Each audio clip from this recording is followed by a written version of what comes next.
Hello అందరూ ఎలా ఉన్నారండి? బాగున్నారా? మేము కూడా బాగున్నాము. అయితే ఈరోజు పిల్లలకి హెల్దీగా లంచ్ బాక్స్ రెసిపీస్ని మీ ముందుకు తీసుకొచ్చానండి. చాలా సింపుల్ ప్రాసెస్ అండి. ఎక్కువ ఆయిల్ లేకుండా, మసాలాలు లేకుండా ఈ విధంగా ప్రిపేర్ చేసి పెట్టారంటే మీ పిల్లల లంచ్ బాక్స్ ఖాళీ చేసి తెస్తారండి. ఒక్క మెతుకు కూడా వదిలిపెట్టారు. ఇంకా లేట్ చేయకుండా ప్రిపరేషన్ చూసేద్దాం, వచ్చేయండి. పొయ్యి మీద కడాయి పెట్టుకొని 1 స్పూన్ ఆయిల్, 1/2 స్పూన్ నెయ్యి వేసుకొని ఇందులోకి 1/2 స్పూన్ ఆవాలు, 1 స్పూన్ జీలకర్ర, 1/2 స్పూన్ వాము, 1 స్పూన్ శనగపప్పు, కొంచెం పల్లీలు, కరివేపాకు, 2 ఎండుమిర్చి తుంచుకొని వేసుకోవాలండి, 4 వెల్లుల్లి. ఇవన్నీ కూడా బాగా ఫ్రై అవ్వాలండి. లో టు మీడియం ఫ్లేమ్లోనే ఫ్రై చేయాలి, అప్పుడే మాడకుండా బాగా ఫ్రై అవుతాయి. ఇక్కడ నేను జీరా రైస్ చేస్తున్నాను కాబట్టి జీలకర్ర కొంచెం ఎక్కువ వేసుకున్నాను. ఇప్పుడు బాగా ఫ్రై అయ్యాక మనం ఉడికించుకున్న రైస్ని వేసేయడమేనండి. చాలా ఈజీ ప్రాసెస్ అండి. ఇందులో మీరు కావాలంటే జీడిపప్పును కూడా యాడ్ చేసుకోవచ్చు, కానీ నేను ఇక్కడ యాడ్ చేయలేదు. చూడండి, బాగా ఇవన్నీ మిక్స్ అయ్యేటట్టు బాగా మిక్స్ చేసుకోవాలి. లాస్ట్లో టేస్ట్కి సరిపడగా సాల్ట్ వేసుకొని 1/2 స్పూన్ ధనియాల పొడి వేసుకున్నానండి. ఈ ఫ్లేవర్ అనేది జీరా రైస్కి చాలా బాగుంటుంది. ఇది కూడా బాగా మిక్స్ అయ్యేటట్టు కలుపుకొని స్టవ్ ఆపేయడమేనండి. ఇప్పుడు ఈ రైస్ని మీ పిల్లల లంచ్ బాక్స్లకు పెట్టారంటే అస్సలు వద్దనుకున్నా ఇంకా 4 ముద్దలు ఎక్కువే తింటారండి. అంత బాగుంటుంది, హెల్త్కి కూడా చాలా మంచిదండి. ఇందులో వేసినవన్నీ మంచి ఇంగ్రీడియంట్స్ ఏనండి. పిల్లలకి చాలా బాగా జీర్ణ వ్యవస్థ కోసం హెల్ప్ అవుతాయండి. కాబట్టి వారానికి ఒక్కసారైనా ఈ విధంగా చేసి పెట్టండి. హెల్త్కి హెల్త్ మంచిది, మీ పిల్లలు కూడా చాలా ఇష్టంగా తింటారు. ఒక్కసారి నేను చెప్పిన ప్రాసెస్లో చేయండి, చాలా బాగా వస్తుందండి జీరా రైస్. ఇప్పుడు సెకండ్ రైస్ ఐటమ్ అండి. పొయ్యి మీద కడాయి పెట్టుకొని 2 స్పూన్ల ఆయిల్ వేసుకొని 3 పచ్చిమిర్చి సన్నగా కట్ చేసుకొని వేసుకోవాలి. 1/2 స్పూన్ జీలకర్ర, 1/2 స్పూన్ ఆవాలు, కొంచెం కరివేపాకు వేసుకొని ఈ విధంగా ఫ్రై చేసుకోవాలండి. ఫ్రై అయ్యాక 1 ఎండుమిర్చి ఈ విధంగా తుంచుకొని వేసుకోవాలండి. ఇది కూడా కొంచెం ఫ్రై అయ్యాక నేను ఇక్కడ 1 ఉల్లిపాయని తీసుకున్నానండి. ఈ విధంగా సన్నగా కట్ చేసి వేసుకోవాలి. ఇక్కడ నేను స్పైసెస్ కొంచెం మాత్రమే తీసుకున్నానండి, మా పిల్లలకి తినడానికి తగ్గట్టుగా. మీకు స్పైసెస్ ఎక్కువ కావాలనుకుంటే కొంచెం ఎక్కువనే యాడ్ చేసుకోండి. ఇక్కడ నేను 2 మీడియం సైజు టమాటాలండి, బాగా పండినవి, కట్ చేసి మిక్సీ జార్లోకి వేసుకొని ఈ పేస్ట్ని రెడీగా పక్కన పెట్టేసుకోవాలండి. ఇప్పుడు అందులోకి కూడా 1 చిన్న టమాటాని ముక్కలుగా కట్ చేసి వేసుకోవాలండి. ఈ రెండింటిని కూడా బాగా ఫ్రై చేసుకోవాలి. చూస్తున్నారు కదా, ఈ విధంగా కలుపుకొని ఒకసారి మూత పెడితే ఇవన్నీ బాగా మగ్గుతాయండి. ఈ విధంగా మగ్గిన తర్వాత మరొకసారి బాగా కలుపుకోవాలి. కలిపిన తర్వాత మనం పక్కన మిక్స్ చేసి పెట్టుకున్నాం కదా టమాటా పేస్ట్ని, అది కూడా ఇందులోకి వేసేయాలండి. వేసుకొని మళ్ళీ ఇవన్నీ బాగా మిక్స్ అయ్యేటట్టు బాగా కలుపుకోవాలి. ఈ విధంగా కలుపుకున్నాక ఇందులోకి 1/2 స్పూన్ జీలకర్ర పొడి, 1/2 స్పూన్ ధనియాల పొడి, కొంచెం మెంతు పొడి, కొంచెం కారం అండి, ఎక్కువ వేయొద్దు, కారంగా ఉంటుంది. ఇక్కడ టేస్ట్కి సరిపడగా సాల్ట్ వేసుకొని అల్లం వెల్లుల్లి పేస్ట్ కూడా మీరు చూసినట్లయితే కొంచెమే యాడ్ చేశాను నేను, అది కూడా ఫ్లేవర్ కోసమేనండి. మీకు ఇష్టం లేకపోతే స్కిప్ చేసేయచ్చు. ఇవన్నీ బాగా మిక్స్ అయ్యేటట్టు కలుపుకొని ఒకసారి మూత పెట్టేస్తే బాగా మగ్గుతాయండి. ఇవన్నీ కూడా టమాటా పేస్ట్లోకి బాగా కలుస్తాయి. మళ్ళీ ఒకసారి మూత తీసి ఈ విధంగా బాగా కలుపుకున్నాక ఉడికించుకున్న రైస్ని వేసుకోవాలండి. ఇక్కడ నేను నార్మల్గా ఇంట్లో ఉండే రైస్ వేసుకున్నానండి, మీరు బాస్మతి రైస్ అయినా సరే ఉడికించేసి వేసుకోవచ్చు. ఈ రైస్ అయినా సరే టేస్ట్ అయితే అస్సలు డిఫరెన్స్ ఉండదండి, చాలా బాగుంటుంది. లుక్ వైజ్గా అయినా టేస్ట్ వైజ్గా అయినా సరే. చూడండి, ఈ ఇంగ్రీడియంట్స్ అన్ని బాగా రైస్లోకి కలిసేటట్టు లో ఫ్లేమ్లో పెట్టుకొని బాగా మిక్స్ చేయాలండి. హై ఫ్లేమ్లో పెట్టొద్దు, మాడిపోతుంది. ఈ విధంగా అయ్యాక స్టవ్ ఆపేసి 1 ప్లేట్లోకి తీసేసుకోవడమేనండి. మీ పిల్లలకి లంచ్ బాక్స్కి ఈ విధంగా పెట్టి చూడండి, చాలా ఇష్టంగా తింటారు.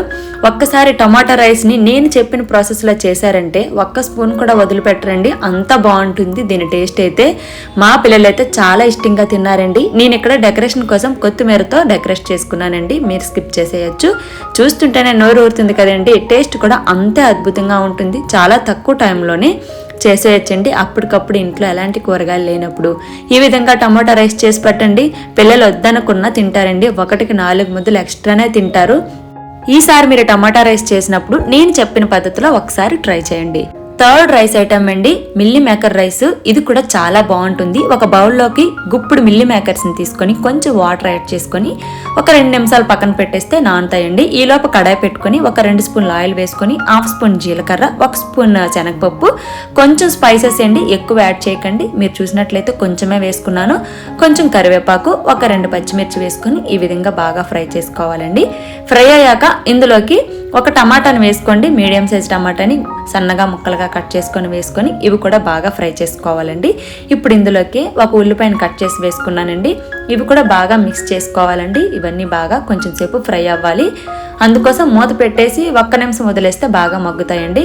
అవి మగ్గేలోపు చూడండి, ఈలోపు మిల్లీ మేకర్స్ కూడా మనకి నానిపోయేవి కదా, వీటి నుంచి ఈ విధంగా పిండినట్లయితే వాటర్ అనేవి వచ్చేస్తుందండి. వేరే ప్లేట్లోకి తీసేసుకోవాలి. అన్నిటినీ కూడా వాటర్ నుంచి సపరేట్ చేసేసి చూడండి, ఒక ప్లేట్లోకి వాటర్ని బాగా పిండితే ఈ విధంగా వచ్చేస్తాయండి. వీటిని మధ్యకి చీల్చుకోవాలండి. వీడియోలో చూపిస్తున్నాను కదా, ఈ విధంగా అన్నిటినీ కూడా 2 ముక్కలుగా చేసుకొని పక్కన పెట్టేసుకోండి. ఈ విధంగా చేయడం వల్ల అన్నిటికీ మసాలా ఈవెన్గా మనకి పడుతుందండి. ఇప్పుడు మూత తీసి చూస్తే ఈ ఉల్లిపాయలు టమాటాలు కూడా బాగా మగ్గాయి కదండి. చూడండి, మరొకసారి బాగా కలుపుకోవాలి. కలుపుకున్న తర్వాత మనము రెడీగా పెట్టుకున్న మిల్లీ మేకర్స్ని కూడా ఇందులోకి వేసేయాలండి. ఇవన్నీ బాగా మిక్స్ అయ్యేటట్టు లో టు మీడియం ఫ్లేమ్లను పెట్టుకొని బాగా కలుపుకోవాలండి. 1 స్పూన్ కారం, 1/2 స్పూన్ ధనియాల పొడి, 1/2 స్పూన్ జీలకర్ర పొడి, టేస్ట్కి సరిపడగా సాల్ట్ వేసుకోవాలండి. ఇక్కడ మీ పిల్లలు ఎంత తింటారో అంత కారం వేసుకోండి. నేనైతే కొంచెమే వేసుకున్నాను. ఇవన్నీ మిల్లీ మేకర్స్కి పట్టేటట్టు బాగా మిక్స్ చేసుకోవాలండి. ఈ ప్రాసెస్ లో టు మీడియం ఫ్లేమ్లోనే చేయాలండి. చూసారు కదా, ఈ విధంగా బాగా మిక్స్ చేసుకున్నాక ఒక్కసారి మూత పెట్టేసి 1 మినిట్ వదిలేసినట్లయితే బాగా ఈ స్పైసెస్ అన్ని మిల్లీ మేకర్స్కి బాగా పడతాయండి. మూత తీసి మరొకసారి బాగా కలుపుకొని మనం ఉడికించుకున్న రైస్ని వేసేయడమేనండి. ఇక్కడ కూడా నేను నార్మల్ రైసే తీసుకున్నానండి. బాస్మతి రైస్ అయినా సరే మీరు ఉడికించి తీసుకోవచ్చు. చూడండి, రైస్లోకి ఇవన్నీ బాగా మిక్స్ అయ్యేటట్టు కలుపుకోవాలండి. కొంతమంది పిల్లలు నాన్ వెజ్ని చాలా ఇష్టంగా తింటారండి. అలాంటి వాళ్ళకి ఈ మిల్లీ మేకర్స్తో రైస్ చేసి పెట్టారంటే అసలు చాలా బాగా ఇష్టపడతారండి. ఎందుకంటే మిల్లీ మేకర్స్ కూడా నాన్ వెజ్ లాగే నోటికి తగులుతూ ఉంటాయండి. ఈ రైస్ అంతా మిల్లీ మేకర్స్లోకి బాగా కలుపుకునేటట్లు కలుపుకొని 1 నిమ్మ చెక్కండి లాస్ట్లోని ఈ విధంగా వేసేసుకొని మరొకసారి బాగా కలుపుకోవాలండి. కలుపుకొని మనము 1 నిమిషం మూత పెట్టేసి వదిలేసాం అనుకోండి, ఈ మిల్లీ మేకర్స్కి వేసిన స్పైసెస్ రైస్కి అంతటికి బాగా పడుతుందండి. నిమ్మరసం కూడా వేసాం కాబట్టి ఈవెన్ గా అన్నిటికి బాగా స్ప్రెడ్ అవుతుంది. అప్పుడు స్టవ్ ఆపేసి మీ పిల్లల లంచ్ బాక్స్ లోకి పెట్టడమేనండి. ఎమ్మి మిల్లీ మేకర్ రైస్ కూడా రెడీ అయిపోయిందండి. ఒక్కసారి ఈ విధంగా పెట్టి చూడండి, మీ పిల్లలు చాలా ఇష్టంగా తింటారు. 1కి 4 ముద్దలు ఎక్కువనే తింటారండి. అస్సలు లంచ్ బాక్సెస్ అయితే వదిలిపెట్టరు. అంతా బాగుంటుంది. నేను ఇక్కడ డెకరేషన్ కోసం మాత్రమే కొత్తిమీరని వేసుకున్నానండి. మీకు ఇష్టం ఉంది అనుకుంటే ఆ రైస్ లోనే కలిపేసుకోవచ్చు, లేదంటే స్కిప్ చేసేయచ్చండి. చూడండి, మీకు ఇక్కడ స్పూన్ తో తీసి చూపిస్తున్నాను. చూడండి, ఎంత ఎమ్మిగా ఉంది కదా, చూస్తుంటేనే నోరు ఊరుతుంది కదండి. ఇలాంటి రైస్ని కనుక మీ పిల్లలు పెట్టినట్లయితే ఎలాంటి వాళ్ళైనా సరే తినడానికి మారం చేసిన పిల్లలు కూడా చాలా ఇష్టంగా తింటారండి. ఒక్కసారి ఈ విధంగా ట్రై చేసి పెట్టండి. ఇప్పుడు నేను చేసిన ఫ్రైడ్ రైస్లు అన్నిటిలో కూడా తక్కువ ఆయిల్ తక్కువ మసాలాతోనే చేశానండి. పిల్లలకే కాదండి, మీ హస్బెండ్స్ లంచ్ బాక్సెస్ కూడా ఈ విధంగా చేసి పెట్టండి, చాలా ఇష్టంగా తింటారు. మరి ఇంకెందుకు ఆలస్యం, మన వీడియో చూసుకుని తప్పకుండా ఈ 3 ఫ్రైడ్ రైస్ ఐటమ్స్ ని ట్రై చేయండి. ఇలాంటి మంచి రెసిపీస్ కోసం మన ఛానల్ ని లైక్ అండ్ సబ్స్క్రైబ్ చేసుకొని సపోర్ట్ చేస్తారని ఆశిస్తున్నానండి. Thank you for watching Neha Sharmi diaries.